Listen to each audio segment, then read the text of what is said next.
भूमिका. विद्येची जननी क्रांती ज्योती सावित्रीबाई फुले यांना माझे त्रिवार वंदन. मित्र हो ज्ञान ज्योती सावित्रीबाई फुले यांची यशोगाथा सांगण्यास उभी आहे. सर्वप्रथम सावित्रीबाई फुले यांचा जन्म 3 जानेवारी 1891 साली महाराष्ट्रातील सातारा जिल्ह्यातील नायगाव येथे झाला. त्यांच्या आईचे नाव लक्ष्मीबाई, वडिलांचे नाव खंडूजी नेवसे पाटील असे होते. वयाच्या 9व्या वर्षी त्यांचा विवाह फार ज्योतिबा फुले यांच्याशी झाला.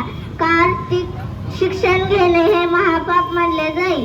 अशा परिस्थितीतही महात्मा ज्योतिबा फुले यांनी सावित्रीबाईंना लिहायला वाचायला शिकवले. सावित्रीबाई शाळेत शिकवायला जात असताना लोक त्यांच्यावर शेण व चिखल व दगड फेकत असत, तरीही त्यांनी आपले कार्य खंबीरपणे सुरूच ठेवले.